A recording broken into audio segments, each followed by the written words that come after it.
So the Rainbow Ranch, it was actually called the Halfway Inn till about 1944. I've got a picture of my mom out in front of the Halfway Inn, which I would say right around 43 or 44 with her mom, going to the park. But then they got this idea for a main lodge with this tricolored roof, and it was like a rainbow. And so that's when the next owners came in, put this roof on after the lemons, and then ended up creating a whole new look for it and a whole new name, which was Rainbow Ranch. And Rainbow Ranch, is that about halfway from Bozeman to West?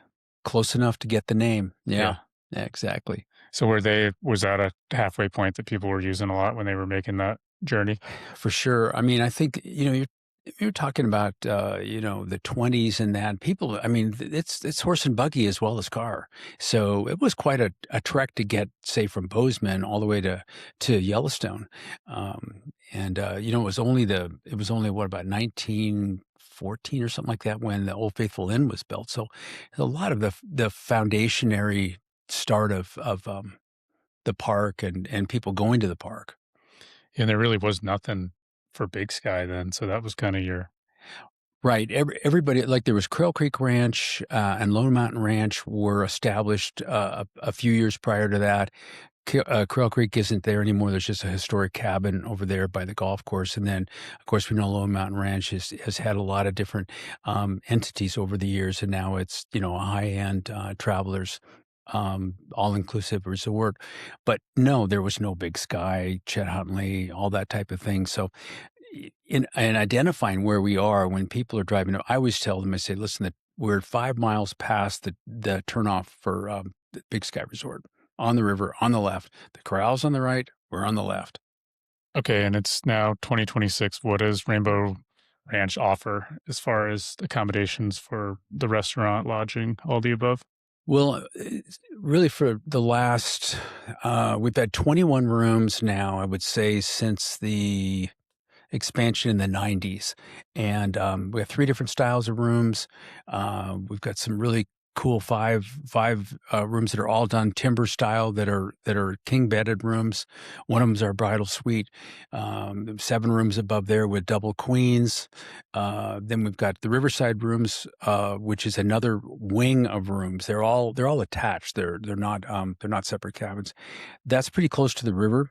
All of them have views and everything facing the river or facing Lemon Knob, the mountain there. But those rooms were updated in 22, and everything of the 21 rooms, we have 17 with fireplaces.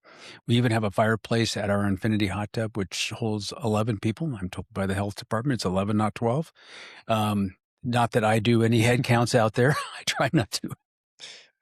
How did the fireplace is are people able to build fires in the rooms? They are. It has its own challenges. We actually give people we have little fire starting kits, but we give people instructions because not everybody grew up, as an Eagle Scout. So, we'll go and build fires. I've built plenty myself, and we actually recommend that for a lot of people that are uncomfortable with that. But, shutting down the fire, we have glass doors on the fireplace so they can shut it off, leave the damper open, and nothing will smoke out. Because if it does smoke out, I get a call at home at about 1 in the morning, and That someone has a smoky room. Yeah, that's unique. I wonder if there's many properties out here that people can do that. Most places now that I know of are pretty much going to gas because of just the operational issues. But we use, like we use Duffco wood, and they're great. They supply us with 2 cords of wood about every 2 weeks in the winter. I will mention also that there's really 3 pieces to Rainbow Ranch. As you've got the lodging, which we describe as upscale, um, because it is very nice. I mean, the accommodations, they're not kitchenettes or such. We have a fine dining restaurant called the Wild Caddis, and that is open 7 nights a week. We do private events. We have a year-round tent on the river that's attached to our historic barn. It's all that's left from the homestead. Beautiful setting. It's just feet away from the river. So we do a lot of weddings out there, corporate retreats, certainly other occasions. And then the lodge can also, if it's off season, sometimes people will want to use the lodge instead for big parties or private events. Yeah, because I know you said last year you guys were doing weddings pretty much every weekend, spring to fall. We're a little lighter on that this year, but we're getting a lot more corporate events, and that's something that when I got into town, I really wanted to try to build a little bit more of an ongoing presence and get more corporate business. And the restaurants year round that's open. Year round, we will be closing on Monday and Tuesdays for our kind of our down season as we come into April and May, and then again for October, November. Monday and Tuesdays are going to be down days for the restaurant, but otherwise 7 nights a week. We have a very highly regarded wine list, and we are really prepared to be able to do wonderful wine events. We just did a group of 40 on Wednesday that was all local, and they're kind of a wine club, and they had us set up for them, and we did a multi-course dinner. We have 4 sommeliers currently on staff, which includes myself. So we really have good coverage in that area. Oh, wow, I didn't know you had a wine background too. Yeah, enough years in this business. Yeah. You get your certifications. Yeah, my brother's got his level 2. He told me there's a little bit of some discrepancy in what people consider level 1 and 2, but, They've yeah, changed mine was 25 years ago. I was running a very famous restaurant in Seattle called Canlis, and they had the Grand Award, which only at that time and pretty consistently only 75 restaurants in the world get it. And it's, to get that, you've got to be about around a $10 million inventory. So I got my certification back then because only managers served wine, and we had a 10,000 bottle list. very cool. So if people wanna lodge there, summer, winter time, big for events, big for corporate events, and then you've got the restaurant, which is open to locals or anyone traveling through. Hi, folks. Quick note from me. If you don't already know, the goal of Mountain Mule is to build real connection between Montana's businesses and the people they serve. And if you don't know what Mountain Mule is, we provide private transportation services and Yellowstone National Park tours. If this episode or any other has given you something worth thinking about, smiling at, passing along, I've got a small ask.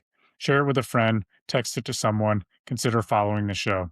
Whether you're using our services directly or following and sharing the show, those simple actions help support this business as well as the businesses and guests that have been a part of the show. Thank you for supporting these Montana businesses, local jobs, and this beautiful state.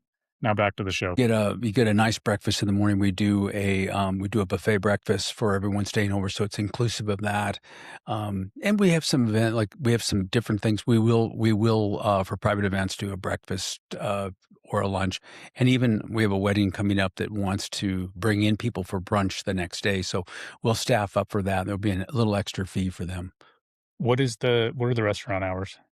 Uh, Basically 5 to 9 for reservations. We also have a full bar, call it the Saloon. It opens at 3. We've got a happy hour that runs from 3 to 6. We're very deep in bourbons and whiskeys. I think we've got 55 right now. So that's another strength of ours. And we've got some very good craft bartenders, which is kind of an essential nowadays. Yeah. Yeah, it's nice when people know what they're doing and what they're talking about. Well, people are so much more adventurous. They I know I am when I go out. I look at the cocktail menu and I go, "Oh, look at that! I'm going to have that."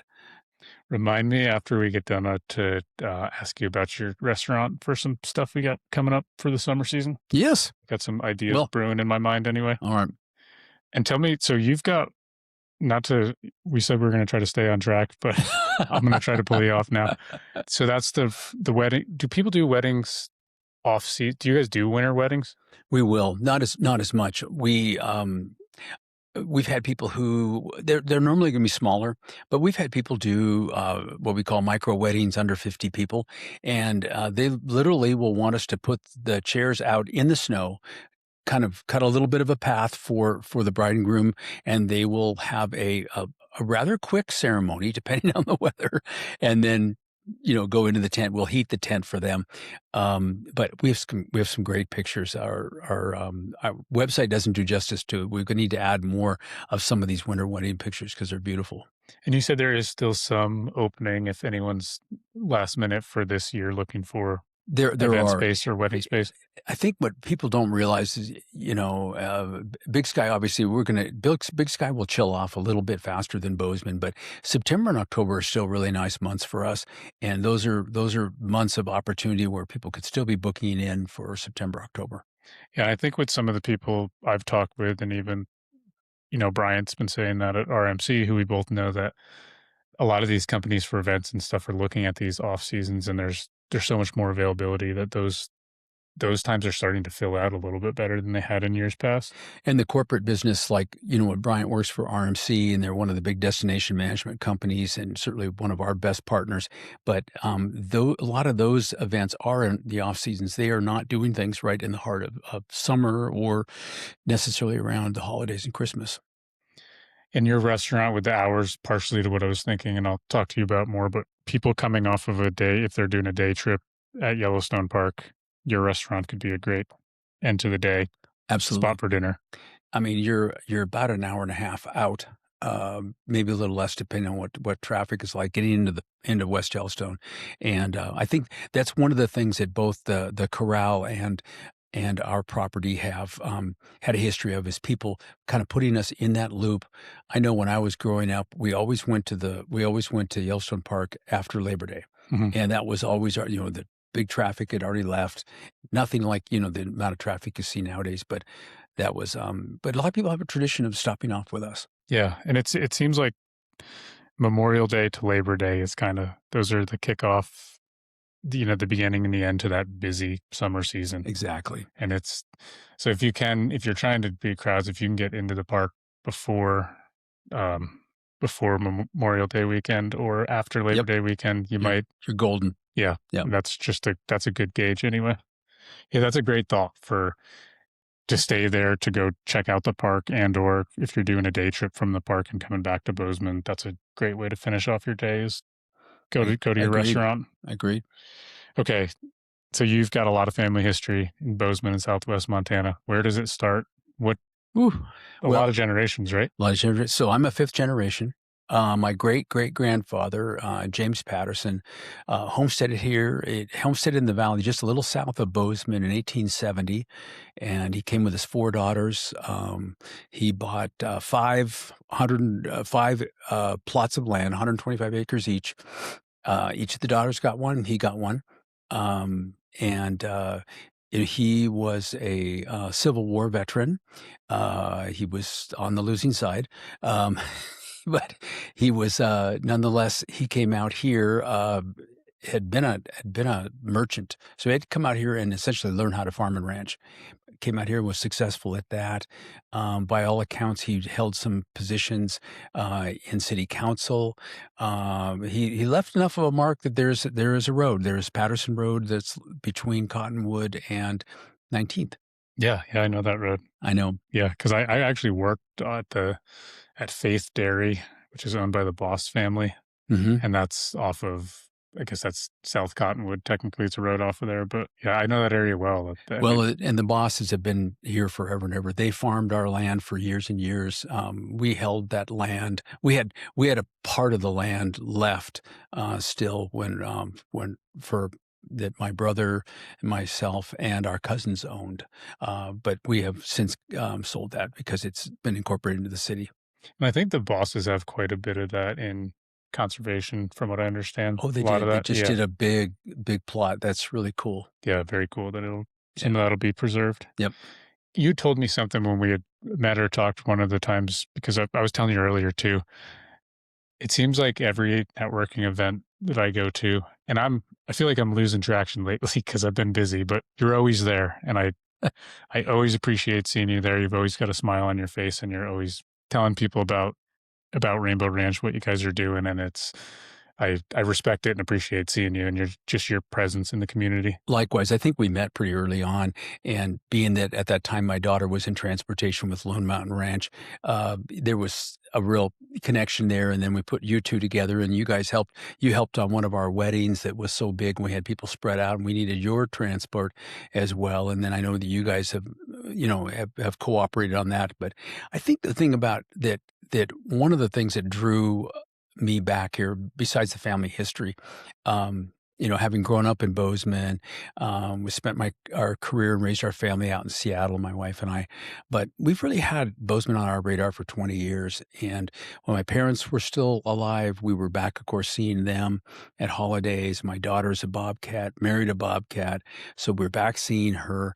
And so we really had a real feel of kind of where Bozeman was moving.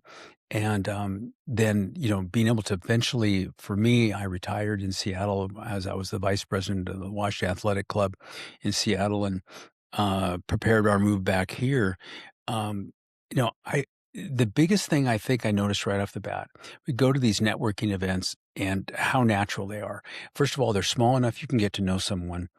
But it's kind of like just, walking Main Street. In Seattle, you're not going to walk down, or any city, you're not going to walk down the street and have people say hi to you. And yet in Bozeman, it's just impolite not to pass someone and not say hi. And I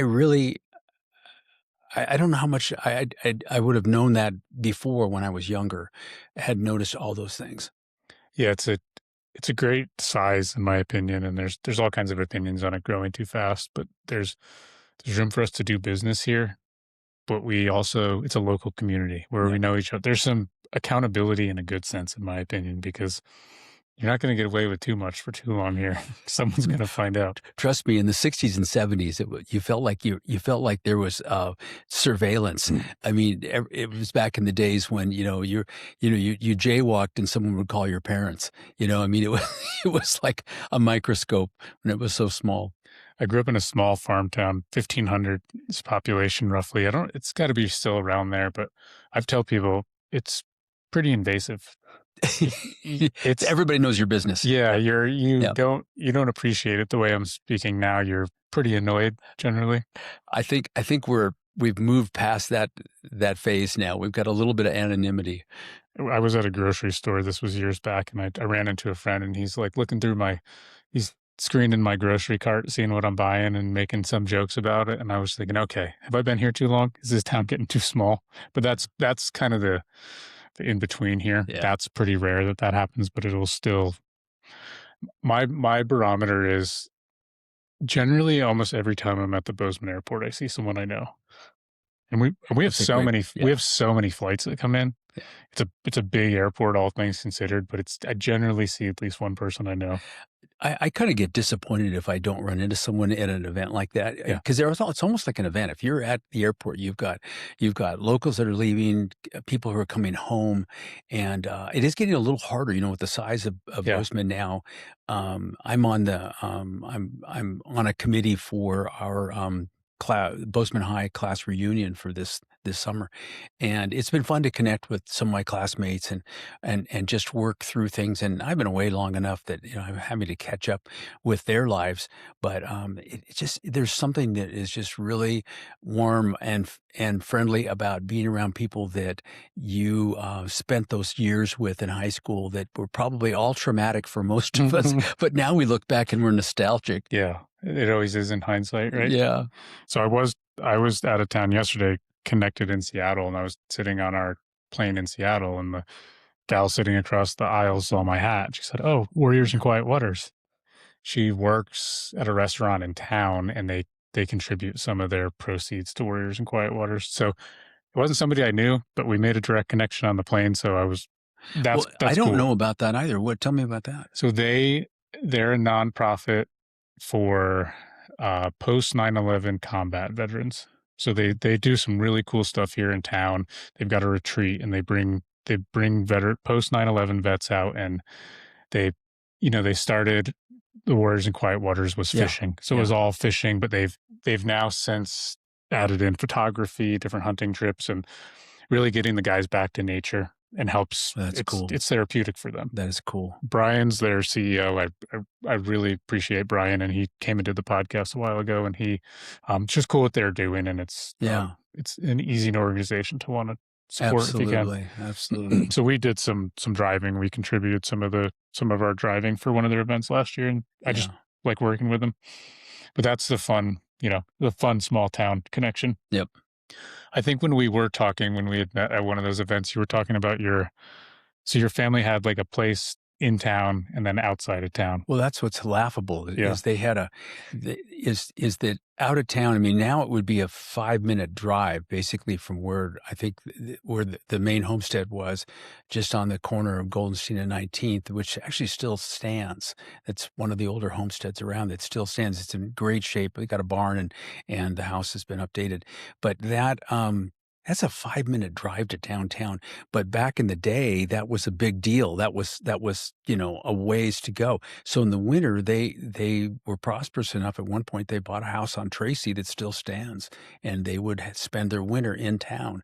And my great grandfather was. I have a picture of him, which as again I get through all the things my mother left me, and the pictures, and she's been great at that.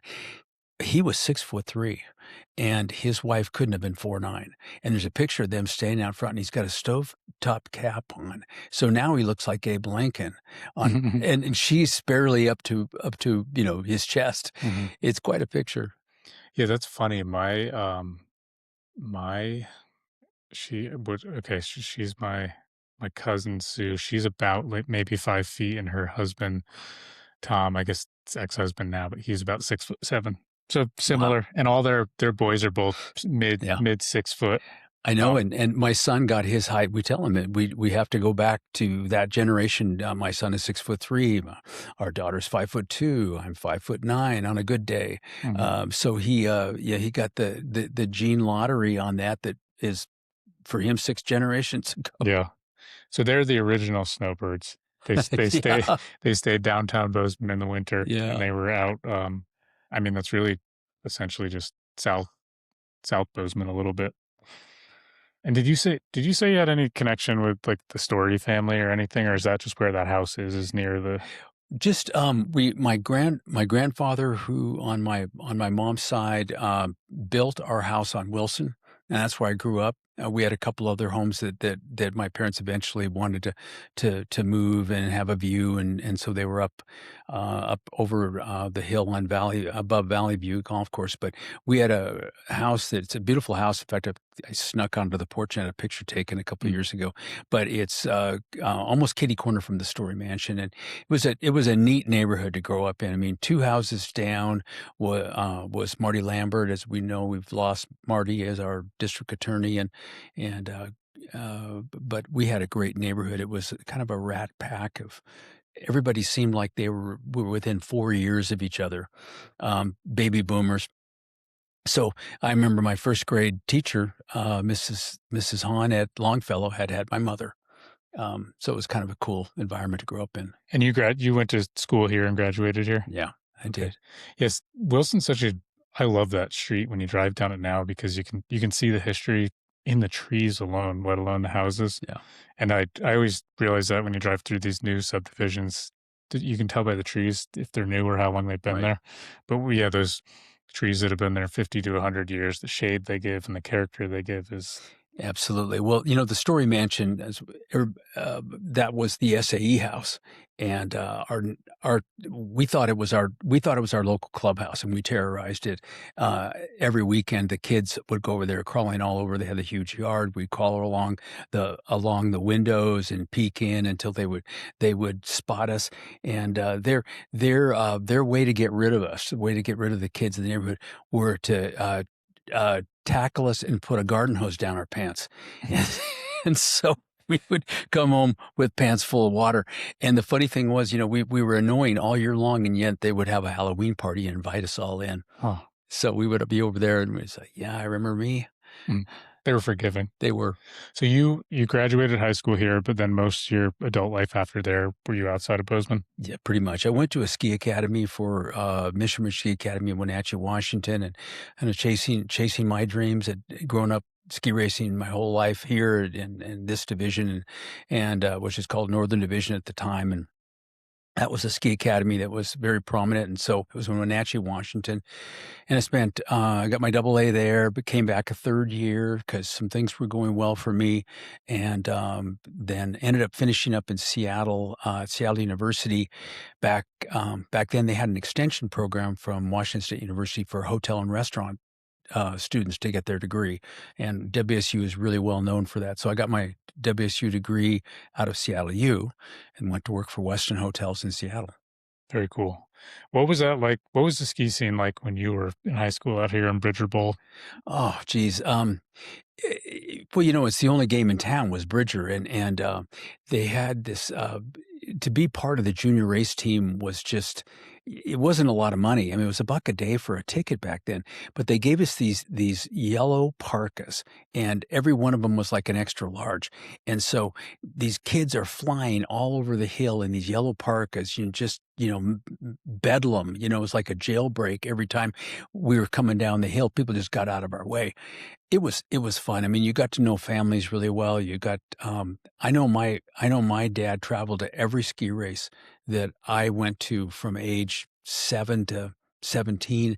My mom was a finish timer, and dad was a starter. So everybody, that was it. The whole families would get involved. How far would you guys go for the competitions? God, we drove all over the place. I mean, I can remember driving. We would drive to Casper. That was probably one of the farther places. Whitefish is a little bit of a drive, but Casper, Wyoming, actually, Hagedon Basin was still in our division.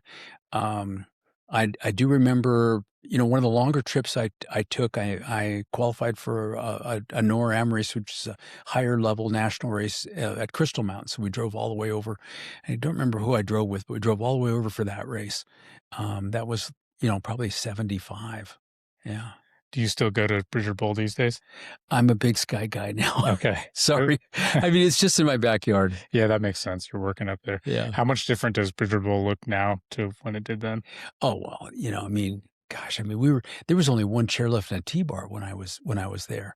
So when I was growing up. So, and then Alpine lift was built a little bit later, and then and then some other lifts were added. It's a great run. I have a lot of memories. I've been. I don't think there's a part of it I haven't skied at some point.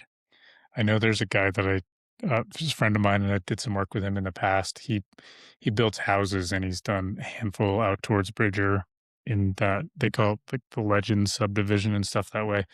And the thing he likes to do now, I know he got a bunch of them, but he has some old chairs from Bridger, and they'll put them on the front Right. porch. So Right. that's your front porch swing is the old Yep. chairlift, which it's a great concept. It's a cool idea. Absolutely. So I'm sure those are probably some of the chairlifts that you've sat in and It was, I mean, I really in this town, with winter was such a prominent feature of living here. I mean, that was really the essence of what I thought about Montana was just these incredible winters. And if you didn't ski, I mean, the winter, I mean, what was left? Ice skating. I mean, not a lot of people cross country as much as they do now, but that ski hill was, you could just name practically everybody that you went to school with was up there. yeah. And I was just speaking with someone a couple days ago. Last year, I remember we had quite a few runs in Big Sky Open Thanksgiving weekend. Snow was good. Last year was great. And Incredible. it's March now. We're recording this, and I saw like Wednesday, Thursday, Friday next week, I saw 63, 70, I 73. know it. And that's mid-March. It's I'm going to ski a couple hours this afternoon with some old ski team friends of mine from Washington are out here on a big ski tour. They're staying with us a couple nights. We had dinner with them last night, and we're going to make some laps this afternoon before they go on to Targhee and then Jackson. But yeah, we need that March snow to replenish because it's getting very warm. yeah, I see some coming this weekend in the forecast, but yeah, that warm forecast next week does not look good either. Yeah. So everyone's always talking about the growth and the change in the city, and you've definitely seen it very what's your thoughts on what the city looked like when you were a kid and what it looks like now? Because I guess there was a lot of dirt roads that are now Yeah. four-lane roads. Obviously, I've been in the restaurant business now since I was 16 years old. So I kind of think of things sometimes about the huge array of options we have now. Obviously, that's what I love. I love being able to have all those choices, and especially coming out of a city, I can get into restaurants here that sometimes in Seattle you just. The competition for a new restaurant is very tough to get in, even to get in and see it. But I can remember, gosh, we had Wong's Chinese. I was cooking at the Overland Express, which is now the Poorhouse. Thank you, Ralph, for hiring me back then with no experience.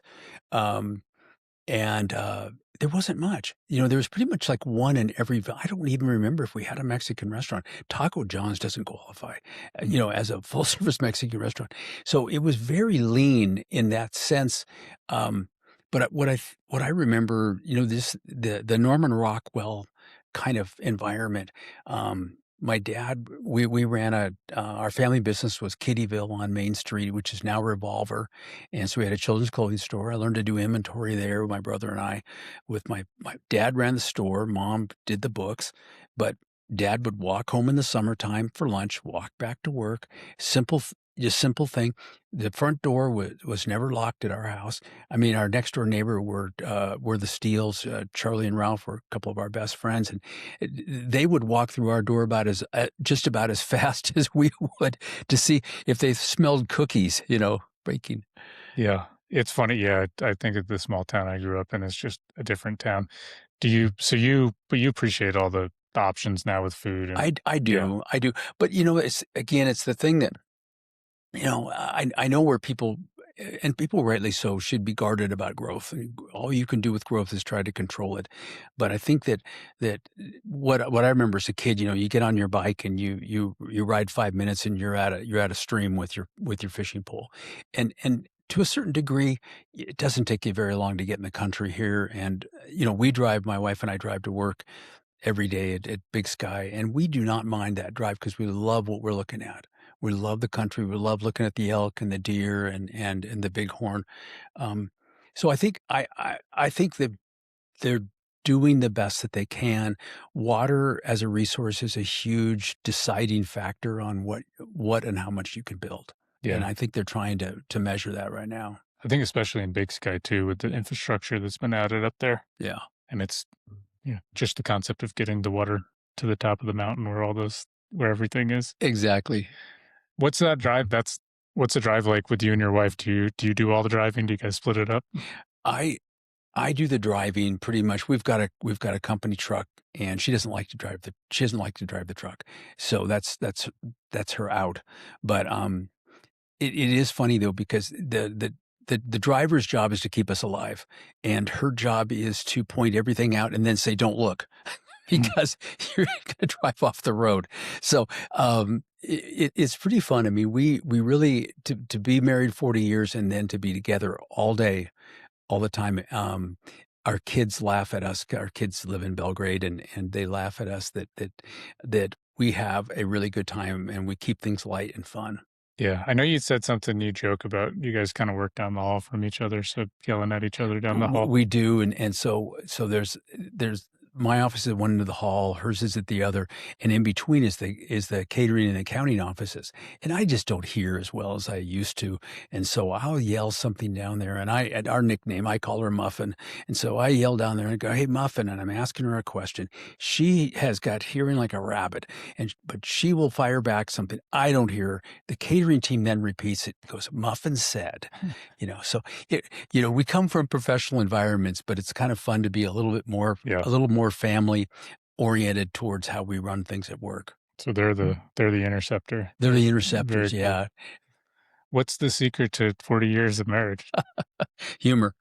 Did you just have you guys already celebrated 40 years? We did. We went to Chico this last summer, and it was a place that was special for us growing up. That was a real special outing to go to Chico. So we went out there. The joke was that I heard about this thing called the caboose, and they've got covered wagons and cabins, and there's this caboose that's up on the hill, and I called, and they go, "Oh no, I tried online, I did this and that. Oh, that's always booked, always booked." And so they said, "Keep calling back." So I literally would call every day. And I joked with my wife. I said, they have my number. And I pick up and they just say no. I Mhm. said, but eventually we got it. But we had our anniversary there, and we feel really blessed, with two grandkids now under 2.5, and just being able to enjoy that. We're constantly plotting on getting our son from Seattle over to here, but he's still kind of a city boy. Yeah, and I actually spent, well, a brief time I lived in West Seattle, and then I lived on Bainbridge Island.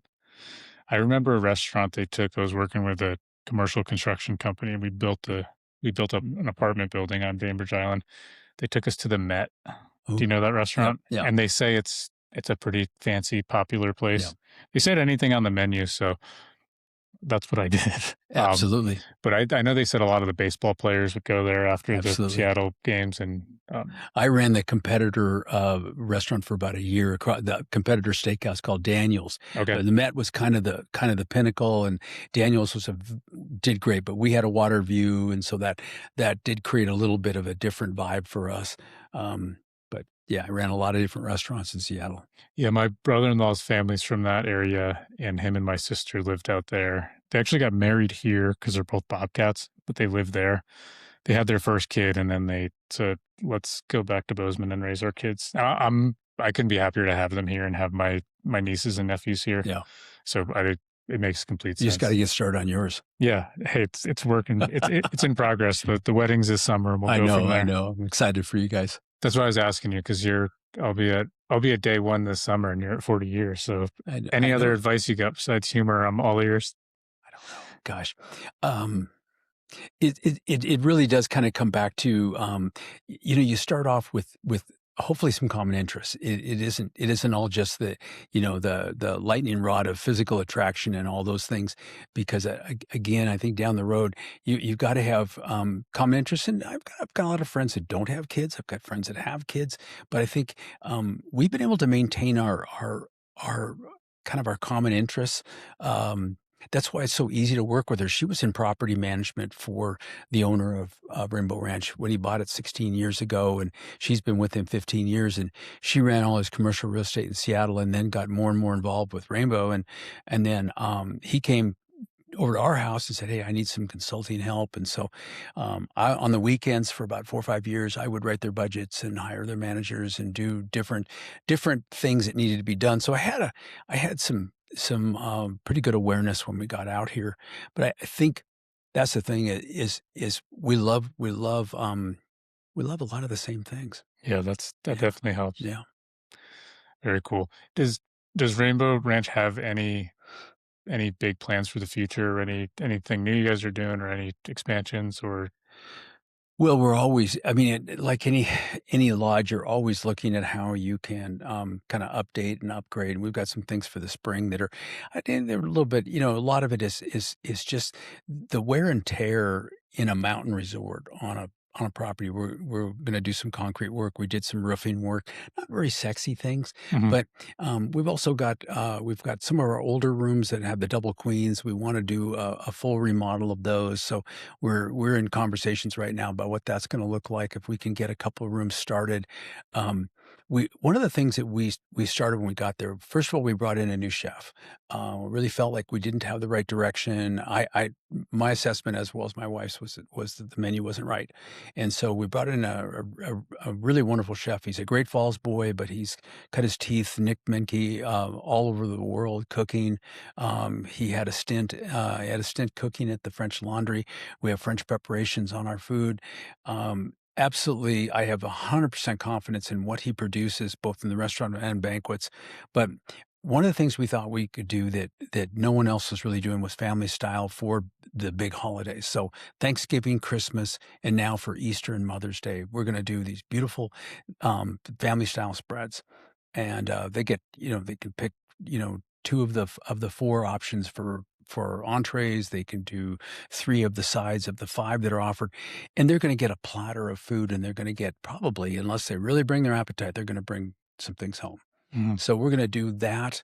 We'll be taking reservations on Open Table from 4 to 8 p.m. for that. So it's Easter next, and then Mother's Day. Yep, Those are the next two on right. the.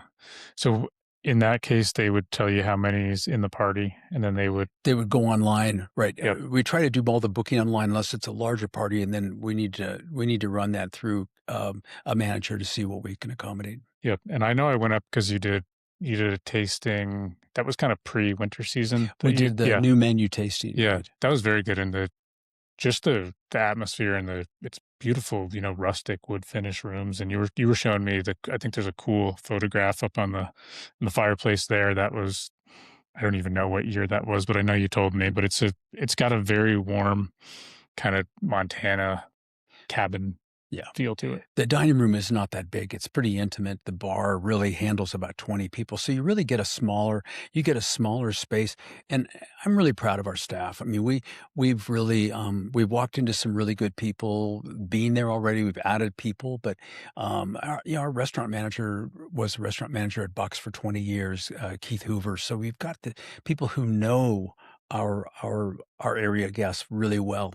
Um, we've just got people in there that if a guest stays with us for a couple of nights, we're gonna know their name and their journey, and they're gonna know our staff's name. That's fun. So in my opinion, that'd be a true Montana experience when you have that.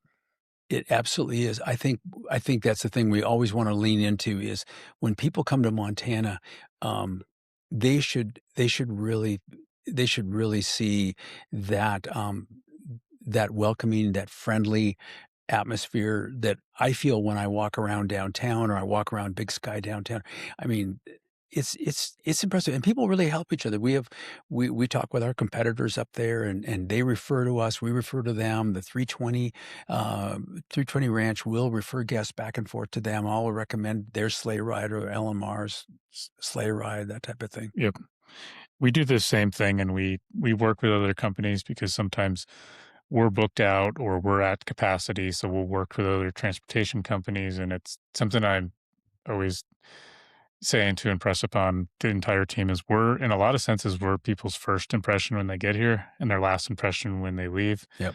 And really the Bozeman Airport is, and they do an amazing job with the atmosphere there. But if we, as Montanans and business owners all work together to have that Montana hospitality from beginning to end, people will come here and think, man, that was an incredible experience, and I'm going to tell my friends to go. Well, and helpful too. I mean, I think this is one of those states like a lot of, it's probably the same in Wyoming and Idaho, but you break down on the side of the road, there people are not going to just keep driving by you. Someone's going to pull over pretty quickly and see if they can assist. And I think that's one of those things that you're not going to necessarily get in a metropolitan area. Yeah.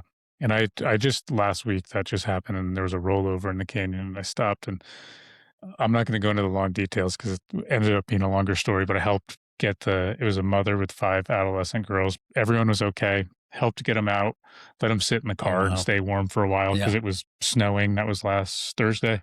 But that I realize there's a risk that I'm assuming when I do stop on the side of the road in the canyon, but I don't know, just morally, personally, I couldn't just drive by, and I think it's something that's really valuable that we all have here. Absolutely. Yeah, they do a good job at maintaining the canyon from a road standpoint. I know a lot of people who don't drive it regularly are really, "Oh, I don't wanna drive the canyon on a regular basis," but, I think we've been held up maybe twice in more than a year and a half, for clearing of an accident. It was nothing, it wasn't a deadly accident or anything, but again, it's a narrow road, so you've gotta clear cars. But they do a great job sanding, they do a great job, plowing, so I feel pretty good, but I stud up. I mean, all our Yeah. cars have studs. I think that's just a smart move in Montana. Do you have any sandbags or any weight in that pickup as well, or no? Yes. Yeah.